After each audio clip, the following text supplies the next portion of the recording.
경찰이 강선우 의원에게 공천원금을 제공했다는 의혹을 받는 김경 서울시 의원에 대해 17시간에 가까운 조사를 벌였습니다. 전 사무국장 남모 씨도 이틀 연속 불러 조사했지만 두 사람의 대질 신문은 불발됐습니다. 우상호 청와대 정무수석 후임자로 홍익표 전 더불어민주당 원내대표가 임명됐습니다. 지방선거를 앞두고 도전할 다른 청와대 참모들의 사퇴도 조만간 잇따를 것으로 예상됩니다. 이재명 대통령과 조르자 멜로니 이탈리아 총리가 오늘 청와대에서 한 이탈리아 정상회담을 엽니다. 이 자리에서는 교역과 투자, AI와 방위산업 등 주요 분야 협력이 논의될 예정입니다. 한국은행이 기준금리를 동결하면서 사실상 3%대 주택담보대출금리가 사라졌습니다. 대출을 최대한 늘려 집을 산 이른바 영끌족의 시름은 깊어지고 있습니다.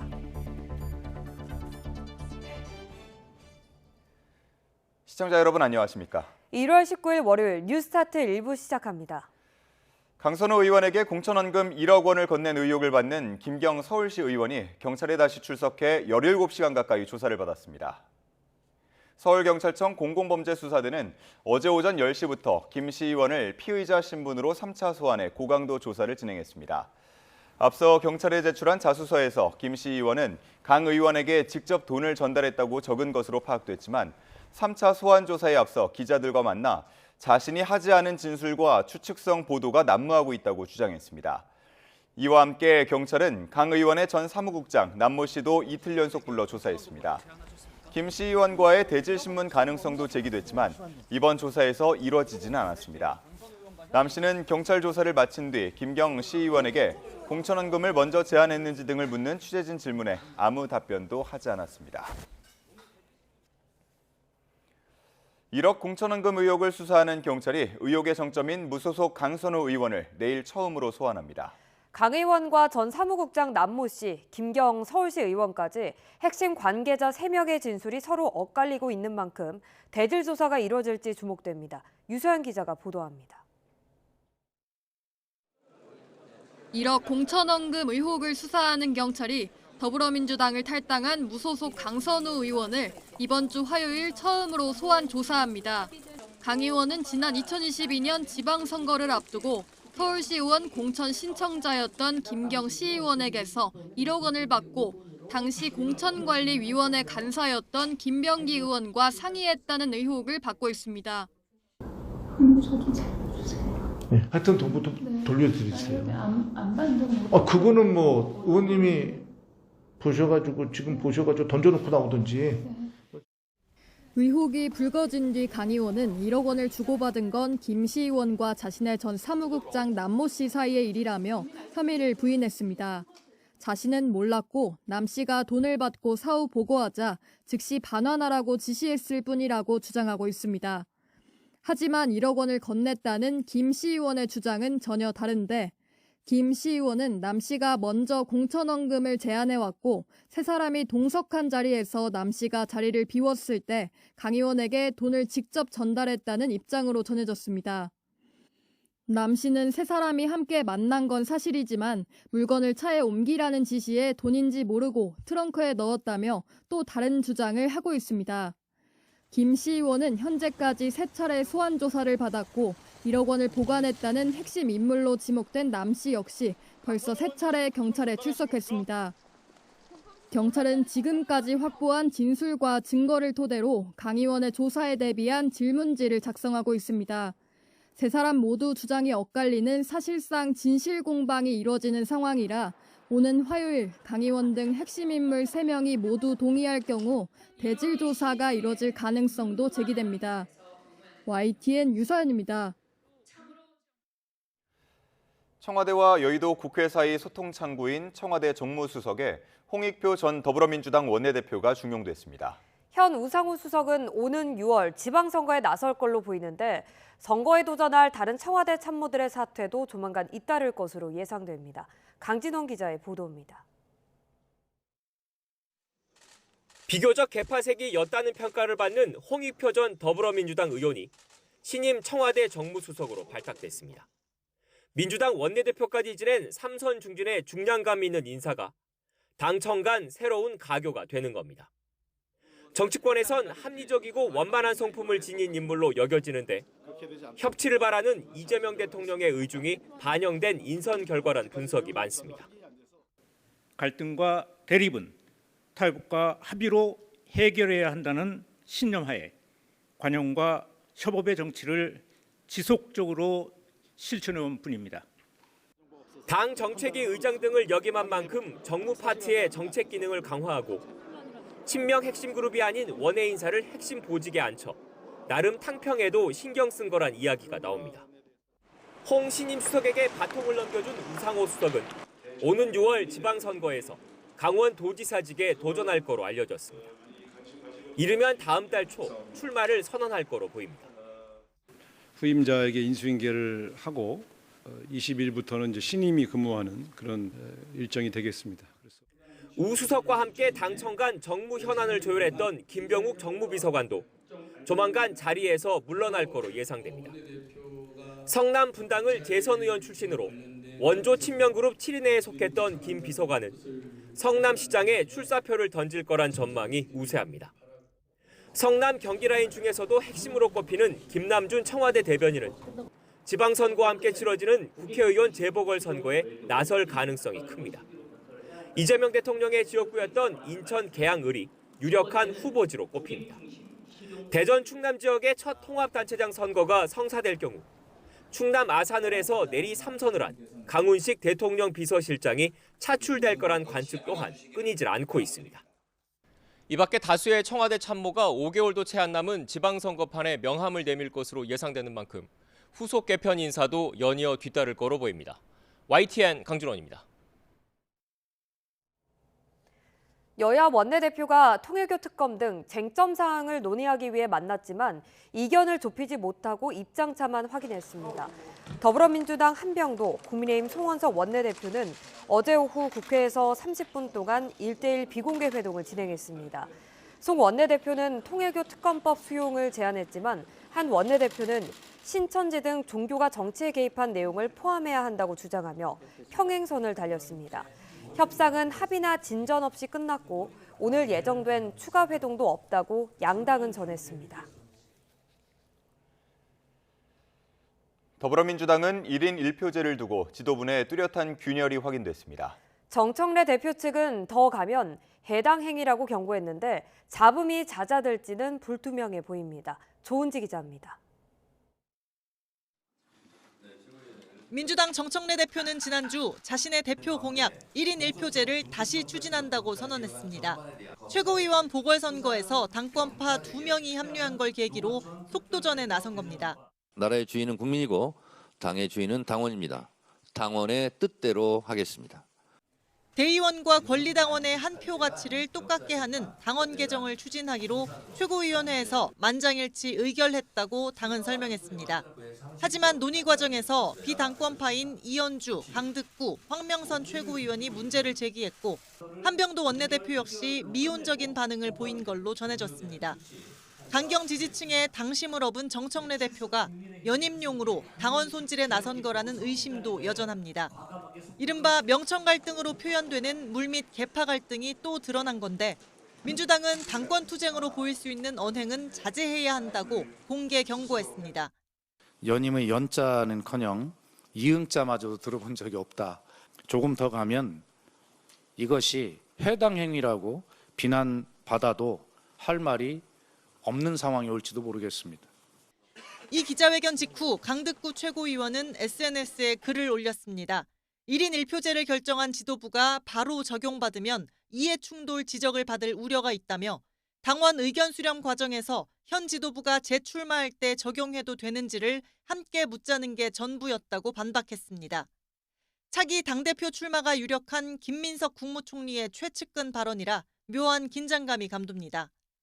민주당은 월요일 당무위원회를 시작으로 권리당원 여론조사와 중앙위 투표를 거치는데 계파 균열과 당심 쏠림 현상이 노골적으로 드러날 거라는 관측이 나옵니다. YTN 조은지입니다. 국민의힘 한동훈 전 대표가 당을 이끌던 책임 있는 정치인으로서 송구한 마음이라고 사과했습니다. 장동혁 대표가 무기한 단식에 돌입한 이후 나온 첫 메시지이기도 한데 징계 권한을 가진 당 지도부에 다시 공을 던진 것으로 풀이됩니다. 김다현 기자가 보도합니다. 국민의힘 한동훈 전 대표가 일요일 낮 자신의 SNS에 올린 2분 4초짜리 영상입니다. 당원 게시판을 콕 찍어 언급하진 않았지만 사퇴 이후 처음 간접적으로나마 사과의 뜻을 밝혔습니다. 상황이 여기까지 오게 된 것에 대해서 그리고 국민 여러분과 당원들께 걱정을 끼쳐드린 점에 대해서 당을 이끌었던 책임 있는 정치인으로서 송구한 마음입니다. 다만 자신에 대한 징계는 명백한 조작이자 정치 보복이고 당권으로 당적을 뺏을 순 있어도 당의 미래는 박탈할 수 없단 말로 장동혁 지도부를 거듭 저격했습니다. 당 안팎에서 정치적 해법을 요구하는 가운데 나온 이 메시지는 한 전 대표가 다시 지도부에 공을 던진 거로 해석됩니다. 친한계는 진심을 담은 사과엔 큰 용기가 필요하다. 국민만 보고 가면 된다면서 메시지를 높이 평가한 반면 당권파는 역대 최악의 사과, 서초동 금쪽이, 형용 모순 등 혹평을 쏟아냈습니다. 지도부는 대체로 충분하지 않다고 보는 기류입니다. 설왕설래가 좀 있는 것 같습니다. 많은 분들이 어떻게 받아들이고 있는가 하는 부분을 다시 한번 생각을 해봐야 되겠다. 장 대표는 별다른 입장을 내는 대신 갈수록 맑은 정신을 유지하기 힘들다, 옆에 있는 꽃보다 먼저 쓰러지면 안 된다 등 SNS에 글을 잇따라 올리며 단식 의지를 피력했고 오세훈 서울시장과 이철우 경북지사 등 보수 진영 인사들은 농성장을 찾아 힘을 보탰습니다. 이 오만한 정부의 폭주를 멈추려면 보수가 좀 커지는데 마음을 좀 모아주셨으면 좋겠다. 장 대표의 단식을 국면 전환용이라고 일축한 민주당은 제1야당 대표의 목숨은 더 큰 공익을 위해 이뤄져야 한다며 통일교 특검이 단식감이냐고 반문했습니다. 마치 호미로 막을 수 있는 일들을 쟁기를 들고 좀 막겠다 나선 격이 아닌가라는 생각이 들어서 매우 안타깝게 생각을 합니다. 국민의힘은 이재명 대통령이 쌍특검을 수용해야 한다며 거듭 영수회담을 제의했습니다. 장 대표 단식의 목적도 애초 통일교 공천헌금 특검 수용인데 대여투쟁이 아닌 당 내홍의 돌파구로 여겨지는 건 뼈아픈 대목입니다. YTN 김다현입니다. 1월 19일 월요일 오늘의 주요 일정 살펴보겠습니다. 이재명 대통령이 오늘 더불어민주당 신임 지도부와 만찬 회동을 합니다. 회동에는 정청래 당대표와 한병도 신임 원내대표를 비롯해 천준호, 김한규, 전용기 등 원내수석과 최고위원이 초청된 것으로 전해졌습니다.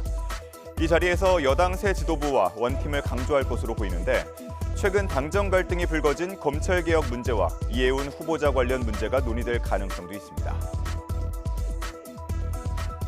오늘로 예정된 이해운 기획예산처 장관 후보자 인사청문회가 파행 위기에 처한 가운데 여야는 막판까지 관련 협상을 이어갈 전망입니다.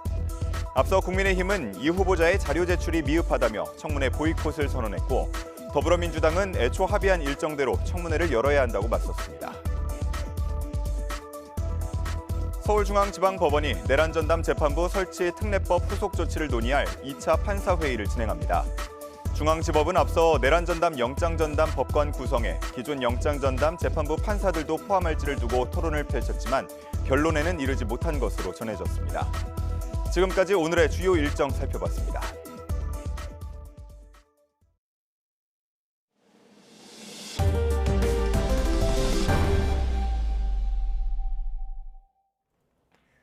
지난 15일 한국은행이 기준금리를 동결하면서 금리 인하에 대한 기대감이 꺾였는데요. 시장금리가 뛰고 주택담보대출 금리까지 오르면서 사실상 3%대 주담대 금리는 기대하기 어렵게 됐습니다. 최두희 기자입니다. 지난 15일 기준금리를 연 2.5%로 5회 연속 동결한 한국은행 금융통화위원회. 환율 등 금융안전 관련 리스크가 여전하거나 오히려 올랐다는 점에서 현재의 기준금리 수준을 유지하는 것이 바람직하다고 모두 동의하셨고 의결문에서는 금리 인하 가능성을 시사하는 문구를 아예 삭제했습니다. 이를 금리 인하 시대가 끝났다고 받아들인 시장금리가 뛰면서 은행권 전반에 걸쳐 주택담보대출, 즉 주담대 금리도 상승세로 돌아섰습니다. KB국민, 신한, 하나, 우리은행의 16일 기준 주담대 혼합형 금리는 연 4.13에서 6.297%로 집계됐습니다. 한 달여 전과 비교하면 상하단 모두 오른 겁니다.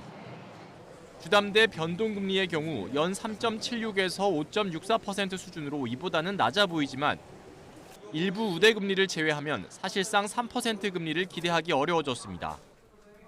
이번 주에 KB국민은행이 주담대 혼합형 금리를 0.15%포인트 인상하기로 하는 등 다른 은행도 시장금리 상승분을 주담대 금리에 속속 반영할 예정입니다.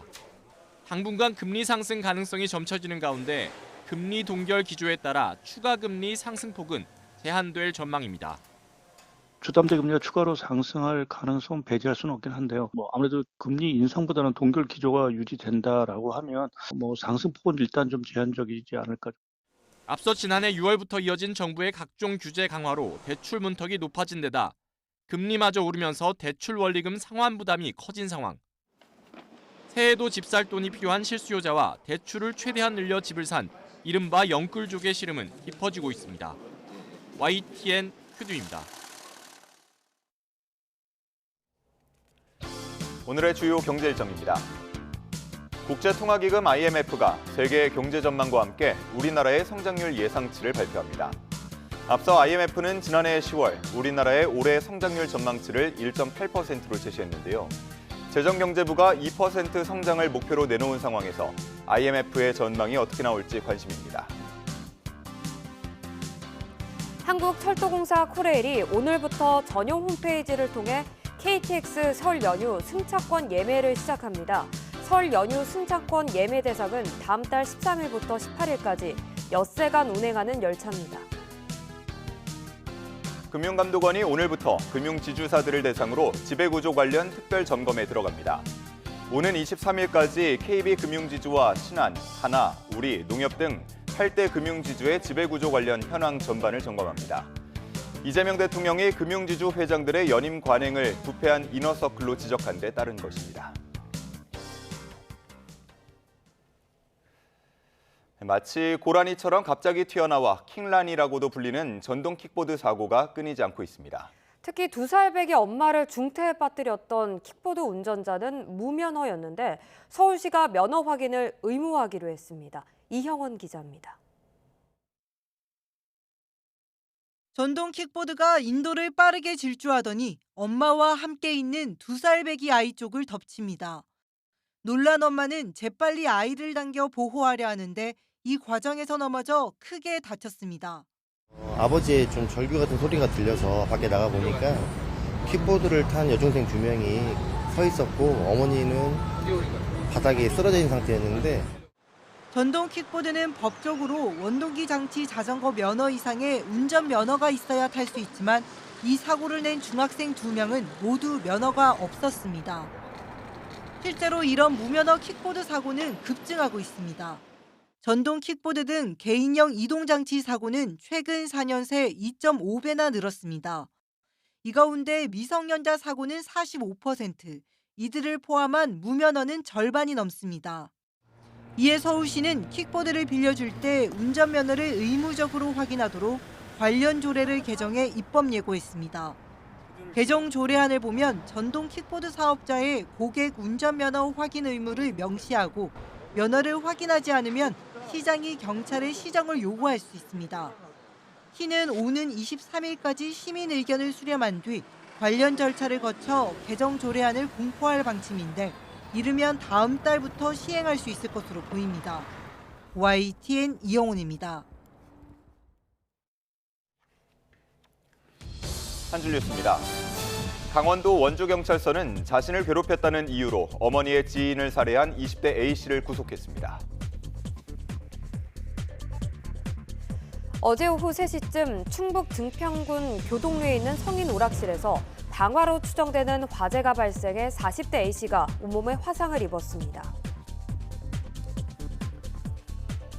어젯밤 9시쯤 강릉시 교동에 있는 교차로에서 음주 차량과 SUV가 충돌하는 사고가 발생해 경찰이 50대 음주운전자를 입건했습니다.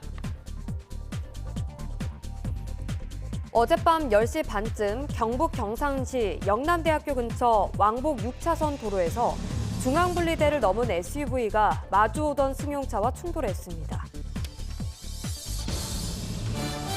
해외 대학 경력을 허위로 기재했다는 이유로 대학 교수를 면직한 건 부당하다는 법원의 판단이 나왔습니다. 경찰청 국가수사본부가 서민생활과 밀접한 고소고발 사건이 6개월 넘게 지연되면 상시 점검 체계를 가동한다고 밝혔습니다. 지금까지 한 줄 뉴스 전해드렸습니다. 이번 주 화요일, 바로 내일부터인데요. 영하 10도 이하의 강한 한파가 한반도를 덮치겠습니다. 이번 겨울 들어 가장 강하고 긴 한파가 될 것으로 예상됩니다. 장하영 기자입니다. 평년보다 온화했던 지난주, 대구와 창원, 밀양은 낮 기온이 20도에 육박한 날도 있었습니다. 오늘부터 상황이 급변합니다. 시베리아에서 밀려온 찬 공기가 한반도를 덮치며 영하 10도 밑으로 기온이 곤두박질을 하겠습니다. 내일 서울 최저기온이 영하 13도, 대전 영하 11도, 대구 영하 7도가 예상됩니다. 이번 북극 한파는 내일부터 일요일인 25일까지 최소 엿새 동안 이어질 걸로 보입니다. 원인은 북극 아래쪽 베링 해협부터 한반도까지 이어지는 고기압 벨트의 블로킹 현상. 대기 상층에선 북서쪽에 한기가 끊임없이 내려오고 대기 아래쪽에선 저기압이 계속 돌면서 이 차가운 공기를 우리나라 쪽으로 끌어내리는 겁니다. 현재 우리나라를 기준으로 동쪽에는 기압기가 정체되는 저지고압능이 발달하고 있습니다. 앞으로 서쪽에서 접근하는 찬 공기가 한반도로 밀려 내려오며 이번 한 주 강한 한파가 지속될 것으로 예상됩니다. 이번 주 내내 최저기온이 영하 10도를 밑돌겠는데 이처럼 오랫동안 한파가 머무는 건 이번 겨울 들어 처음입니다. 바람까지 많이 불어 체감온도는 영하 20도까지 떨어질 수 있습니다.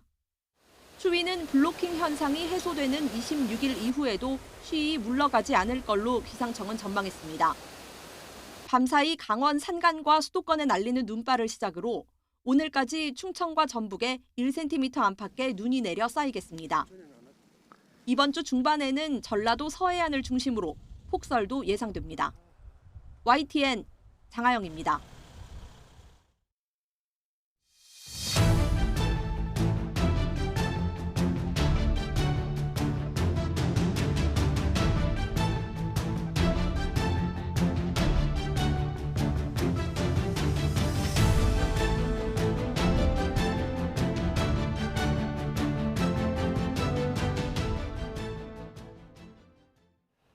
윤석열 전 대통령이 체포방해 혐의 등으로 1심에서 징역 5년을 선고받은 가운데 오늘은 평양 무인기 침투 사건 2차 공판기일이 열립니다. 서울중앙지방법원은 오늘 오전 10시 15분 윤 전 대통령과 김용현 전 국방부 장관 등의 일반이적 혐의 사건 2차 공판기일을 진행합니다. 이들은 비상계엄 선포 명분을 만들기 위해 재작년 10월 평양에 무인기를 보내 북한의 공격을 유도한 혐의를 받습니다.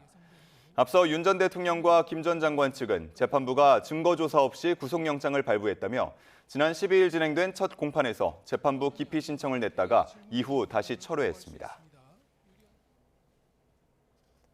내란 가담과 김건희 씨 수사무마 의혹으로 기소된 박성재 전 법무부 장관의 재판이 오늘부터 시작됩니다. 서울중앙지방법원은 오늘 오전 10시 내란 중요임무 종사와 부정척탁금지법 위반 등의 혐의를 받는 박 전 장관의 첫 공판 준비기일을 엽니다. 박 전 장관은 비상계엄 선포 이후 법무부 간부들에게 합동수사본부 검사 파견 검토와 교정시설 수용 여력 점검 등을 지시한 혐의로 재판에 넘겨졌습니다. 또 김건희 씨에게 수사무마 청탁을 받고 법무부 담당 과장에게 김 씨 수사 상황을 보고하도록 한 혐의도 적용됐습니다. 지난주 금요일 윤 전 대통령 체포방해 사건에 이어 이번 주에는 내란 방조 혐의 등을 받는 한덕수 전 총리에 대한 1심 선고가 내려집니다. 본류인 내란 사건에 대한 첫 판결인데 사법부가 12.3 비상계엄에 대해 어떤 판단을 내릴지 주목됩니다. 임예진 기자가 보도합니다. 오는 수요일 내란 우두머리 방조 혐의 등을 받는 한덕수 전 총리의 1심 선고기일이 열립니다. 지난 16일 윤 전 대통령의 체포방해 사건에 이어 이번엔 본류인 내란 혐의 사건에 대한 사법부 첫 판단이 나오는 겁니다. 한 전 총리는 국무총리로서 대통령의 권한 남용을 견제할 의무가 있는데도 비상계엄 선포를 저지하지 않은 혐의를 받고 있습니다. 특검은 한 전 총리가 사실상 내란 사태를 막을 수 있던 유일한 사람이었는데도 범행에 가담했다며 징역 15년을 구형했습니다. 본 사건은 대한민국 민주주의에 대한 테러입니다. 국가, 국민 전체가 피해자입니다. 한 전 총리는 최후 진술에서 국민이 겪은 고통과 혼란에 죄송하다면서도 계엄에 동의한 적은 없다며 혐의를 부인했습니다. 비록 비상계엄을 막지 못했지만 비상계엄에 찬성하거나 비상계엄을 도우려 한 일은 결단코 없습니다. 그것이 오늘 이 역사적인 법정에서 제가 드릴 수 있는 가장 정직한 마지막 고백입니다. 가장 주목되는 점은 사법부가 비상계엄을 국헌 문란을 목적으로 한 폭동, 즉 내란으로 인정할지 여부입니다. 내란죄 성립을 위한 구성 요건인 만큼 다음 달 예정된 윤 전 대통령의 내란 우두머리 혐의 재판 등 관련 사건에도 영향을 줄 거로 보입니다. 다만 재판부가 내란 성립 여부에 대한 판단을 우회하거나 보류하고 한 전 총리의 관여 행위만을 두고 유무죄를 가릴 가능성도 있습니다. 또 다른 관전 포인트는 국무위원회 자귀 의무의 범위입니다. 국무회의 부의장이던 한 전 총리가 계엄 선포를 적극적으로 말리지 않은 것을 부자기에 의한 직무유기로 볼 수 있느냐는 겁니다. 한 전 총리 측은 헌법에 대통령 보좌 의무가 있을 뿐 견제 의무는 명시돼 있지 않다는 입장이지만 특검은 국무위원 심의제도 도입 취지를 고려하면 견제 의무가 있다고 맞서고 있습니다. 만약 재판부가 국무위원의 헌법적 책무를 포괄적으로 인정한다면 뒤이을 다른 국무위원들의 재판에도 여파를 남길 거로 보입니다. YTN 임혜진입니다. 이재명 대통령과 조르자 멜로니 이탈리아 총리가 오늘 청와대에서 한 이탈리아 정상회담을 엽니다. 두 정상은 이 자리에서 교역과 투자, AI와 우주, 방위산업과 반도체 등 주요 분야 협력 강화와 인적 교류 확대 방안 등을 논의할 예정입니다. 이탈리아는 EU 내 한국의 4대 교역국으로 한 해 이탈리아를 방문하는 우리 국민만 100만 명에 달합니다. 이 대통령은 또 오늘 회담에서 다음 달 밀라노 동계올림픽에 출전하는 한국 선수단과 행사를 관람하는 우리 국민의 안전에 대해 이탈리아 측에 각별한 관심도 요청할 계획입니다. 그제부터 오늘까지 한국을 공식 방문하는 멜로니 총리는 방한에 앞서 일본에서 다카이치 사나에 총리와도 정상회담을 했습니다. 북한이 해외 정상들에게 보낸 연하장을 소개하면서 시진핑 중국 주석의 이름 없이 다른 나라 정상과 함께 나열해 눈길을 끌고 있습니다. 푸틴 러시아 대통령에게 보낸 연하장은 노동신문 1면에 전문을 실은 것과 극명하게 대조되는 모습인데요. 지난해 중국 전승절 참석을 계기로 회복된 듯한 북중 관계가 여전히 냉랭한 거 아니냐는 분석이 나옵니다. 홍선기 기자가 보도합니다. 북한 조선중앙통신은 김정은 국무위원장이 해외 정상들에게 신년 연하장을 보냈다고 보도했습니다. 연하장 발송 대상으로는 베트남과 인도네시아를 비롯해 벨라루스와 알제리 등 북한과 친분이 깊은 나라의 정상들을 나열했습니다. 그런데 이 명단에 중국 국가주석 부부도 함께 언급됐습니다. 맨 앞에 나오긴 했지만 시진핑 주석 이름도 없이 다른 나라 정상들과 함께 나열된 것은 이례적인 일입니다. 지난달 김 위원장이 푸틴 러시아 대통령에게 보낸 연하장은 노동신문 1면에 전문을 실었던 것과는 극명하게 대조되는 모습입니다. 북러 밀착으로 소원했던 북중 관계는 지난해 김정은 위원장의 방중으로 회복되는 모습을 보여왔습니다.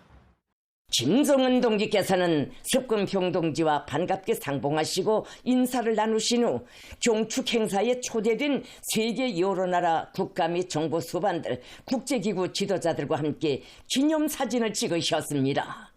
그런데 겉보기와 달리 북중 관계가 여전히 회복되지 않고 있다는 징후가 곳곳에서 나오고 있는 겁니다. 전문가들은 북한이 한중 정상회담에 대해서도 노골적으로 불만을 드러냈던 것 역시 중국에 대한 서운함의 표현이라고 해석합니다.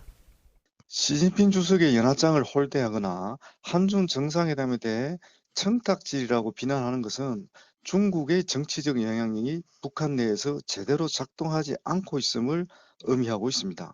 북한에 대한 중국의 영향력이 예전 같지 않다는 분석 속에 중국을 통해 북한과의 대화를 시도하려는 우리 정부의 계획에도 영향이 있을지 주목됩니다.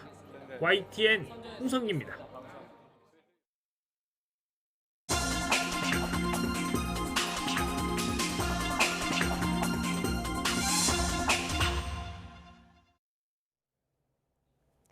글로벌 픽입니다. 이란 반정부 시위 관련 희생자가 급격히 불어나면서 무려 18,000명에 이를 것이라는 분석이 나왔습니다. 이란은 최소 5,000명이 숨졌다고 밝혔는데 미국과 이스라엘이 시위에 배후라며 그 책임을 돌렸습니다. 신웅진 기자의 보도입니다. 영국 선데이 타임스는 이란 시위 사망자가 최소 16,500명에서 18,000명이며 부상자는 33만 명에 이른다고 보도했습니다. 선데이 타임스는 현지 의사들로부터 입수한 보고서를 근거로 이같이 전했습니다. 이란 반정부 시위와 관련해 다양한 기관에서 희생자를 추산해 발표하고 있지만 확인은 어려운 상황. 익명을 요구한 한 이란 당국자는 로이터 통신과의 인터뷰에서 보안 요원 약 500명을 포함해 최소 5,000명이 사망한 것을 확인했다고 밝혔습니다.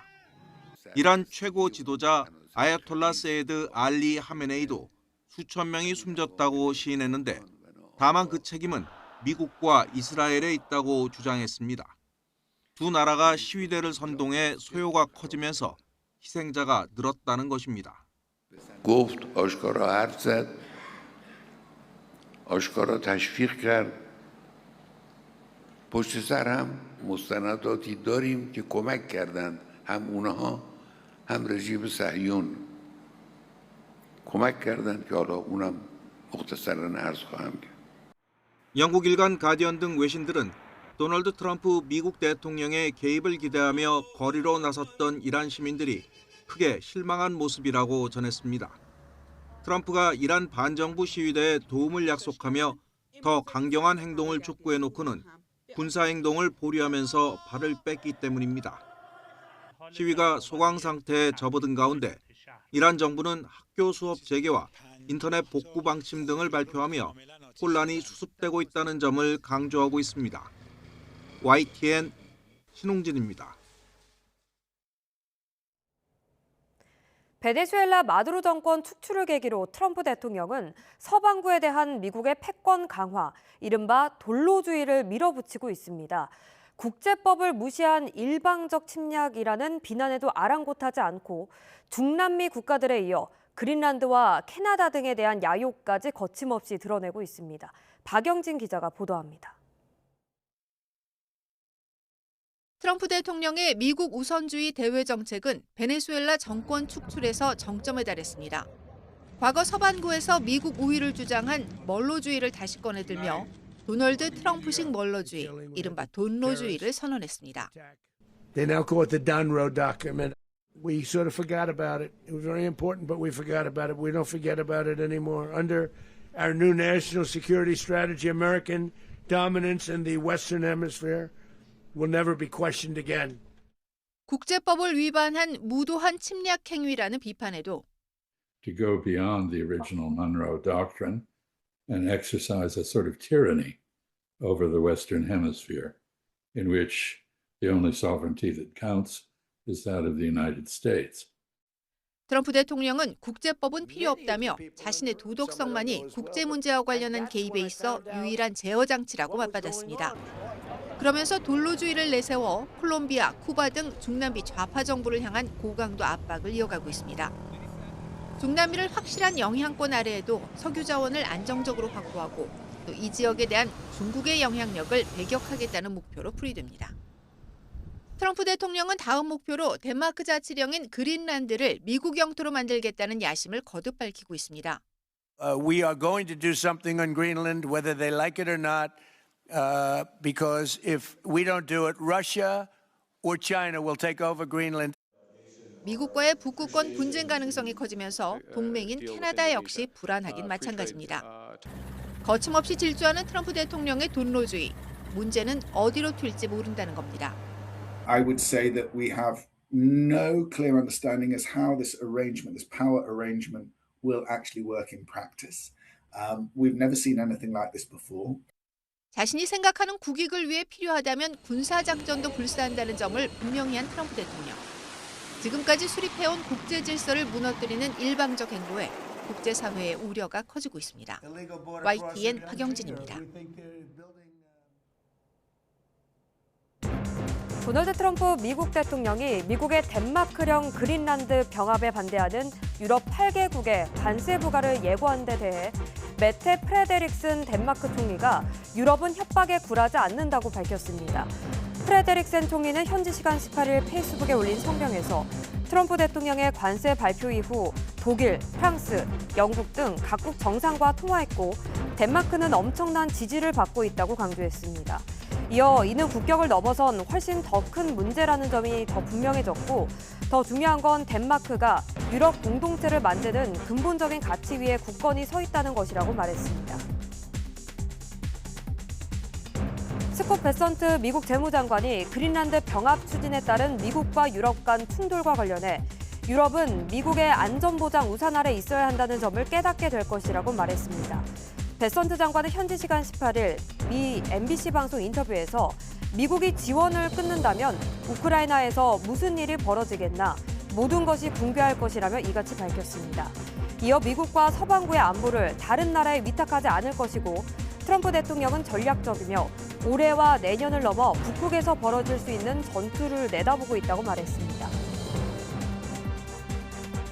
건조한 여름 시기를 보내는 남반구 칠레에서 화마가 남부 지역을 덮쳐 피해가 커지고 있습니다.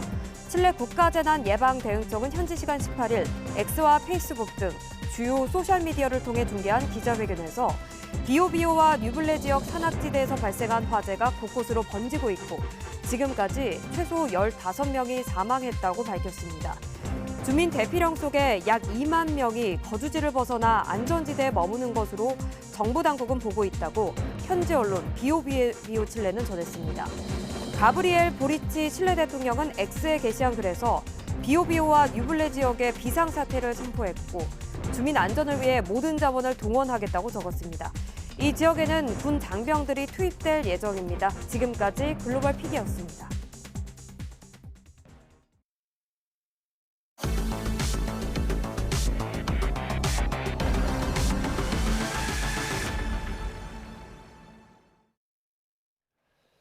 인공지능 기술의 심장이라 불리는 데이터 센터를 들여다보는 기획보도 마지막 6번째 시간입니다.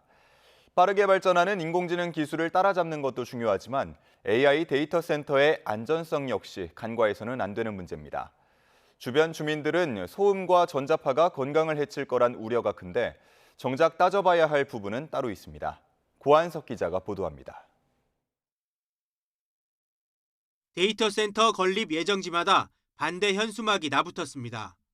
고압 송전선에서 나오는 전자파와 서버로 인한 열섬 현상, 냉각팬 소음과 진동을 걱정하는 목소리인데 직접 재보면 수치가 미미하다는 게 전문가들의 공통된 의견입니다. 주변 몇십 미터 한 0.2도 정도 올라간다고 하시는데 다 기준치 이하고 거의 미미한 수치고요. 휴대폰 전자파 발생량보다 적다라고 저는 생각합니다. 제가 실제로 데이터 센터 가서 발전기 가동할 때 들어도 정말 옆에 가도 잘 안 들립니다. 그래서 세 가지 민원이 다 저는 근거 없다라고. 현재 국회에 발의된 AI 데이터 센터 특별 법안에는 인허가에 필요한 기간 2에서 3년을 90일로 단축하는 타임아웃제까지 등장했습니다. 정작 문제는 이 같은 속도전이 꼭 필요한 재난 대비 규제까지 허물 수 있다는 점입니다. 부산에 있는 이 클라우드 데이터 센터는 2014년 진도 8.0 지진과 쓰나미까지 고려해 지었습니다. 데이터 센터를 떠받들고 있는 기둥입니다. 지진이 발생하면 이렇게 고무로 된 부분이 좌우로 흔들리면서 지진의 충격을 흡수하게 됩니다. 하지만 이런 면진 설비는 11년이 지난 지금까지도 의무사항이 아닙니다. 지난해 대전 국가정보자원관리원과 2022년 카카오 데이터센터 사례에서 보듯 화재가 대규모 서비스 먹통 사례로 이어지지 않도록 설비를 보강하는 작업이 필요합니다. 도면을 쌍둥이처럼 실제 현장과 똑같이 구현을 했다고 보시면 되겠습니다. 1층에서 장비가 뭔가 이제 장애가 났다. 그럼 어디에 가서 뭘 봐야 될지 이 흐름도로 다 표현이 되겠습니다. 지금은 전자파나 소음이 공해 수준은 아니라 해도 AI 데이터 센터는 기존 데이터 센터보다 규모가 훨씬 커지는 만큼 실제로 주민의 일상을 방해할 가능성도 있습니다. 완공까지 불과 122일이 걸린 xAI의 대규모 콜로서스 데이터 센터는 전력을 빨리 공급한다며 허가받지 않은 메탄가스 터빈을 돌리다 소송에 직면했고, 미국과 말레이시아의 AI 데이터 센터 주변에선 물 부족을 호소하는 주민이 늘고 있습니다. 무리하게 속도를 내다 주민과의 공존에 실패한 해외 사례를 유심히 살펴야 할 때입니다. YTN 관석입니다. 겨울방학을 맞아 아이들과 함께 할 만한 문화 공간을 소개해드립니다. 책 속에서 보던 천자문을 현대적으로 재해석한 체험형 전시부터 어른들도 공감할 만한 동화 기반 뮤지컬이 입소문을 타고 호응을 얻고 있습니다. 이광현 기자가 보도합니다. 레고 조각으로 문방사후와 전통 탈을 표현해보고 움직이는 산수화를 통해 우리 문화의 근본을 찾아봅니다. 조선시대 대표 교육서인 천자문을 현대적으로 재해석한 체험형 전시. 이남과 김범 등 국내외 현대미술 작가들의 작품을 통해 한자를 놀이하듯 접할 수 있습니다. 천자문에 있는 한자를 가지고 어린이들이 좀 재미있게 현대미술을 체험할 수 있는 그런 전시입니다. 미디어 아트라든지 아니면 직접 체험할 수 있는 체험 프로그램들도 많이 마련이 되어 있어서 직접 만지고 움직여보는 참여형 설치 작품을 비롯해 12지신을 주제로 협동심을 기르는 공간도 마련해 아이들 눈높이를 맞췄습니다. 공동체에서 배제된 어린 사자가 다양한 동물들을 만나며 나다움을 찾아가는 성장 서사를 그린 푸른 사자 완인이입니다. 누적 판매 100만 부를 기록한 이현 작가의 동화가 원작입니다. 원작과 뮤지컬 속의 표어인 사자는 사자답게, 또 완인이는 완인이답게라는 표어를 생각을 가장 많이 하면서 이 작품 속의 완인이답게를 어떻게 표현해낼까를 생각도 많이 하고, 창작 산실, 올해의 신작 포문을 연 이번 작품은 세대를 아우르는 보편적 메시지로 어른 관객에게도 입소문을 타고 있습니다. 성인 뮤지컬들에 비해서 결코 퀄리티가 떨어지지 않는다는 것을 보장드린다는 말씀. 그냥 단순히 아이들을 위한 공연이 아닌 아이들은 아이들에게, 그리고 또 부모님들은 부모님들에게. 실력파 창작진이 의기투합한 이번 무대는 3층 구조로 설계된 공간에서 시시각각 변하는 초원의 생명력을 표현해 극의 몰입감을 높였습니다. YTN 이광현입니다. 오늘 출근길엔 곳곳에 눈비가 내리겠습니다. 밤사이 중부지방부터 눈이 시작돼 현재 서울에도 1cm의 눈이 내려 쌓였습니다. 오전까지 중부지방과 전북, 영남 내륙 곳곳에 1cm 안팎의 눈이 더 오겠는데요. 영하권 기온의 빙판길이 예상돼 미끄럼 사고에 주의하셔야겠습니다. 비구름 뒤로는 찬 공기가 내려오겠습니다. 오늘 낮부터 날이 추워지겠고 절기 대한인 내일은 서울 아침 기온이 영하 13도까지 곤두박질하겠습니다. 올겨울 들어 가장 강한 한파가 찾아와 이번 주 내내 기승을 부리겠습니다. 강추위에 대비하셔야겠습니다.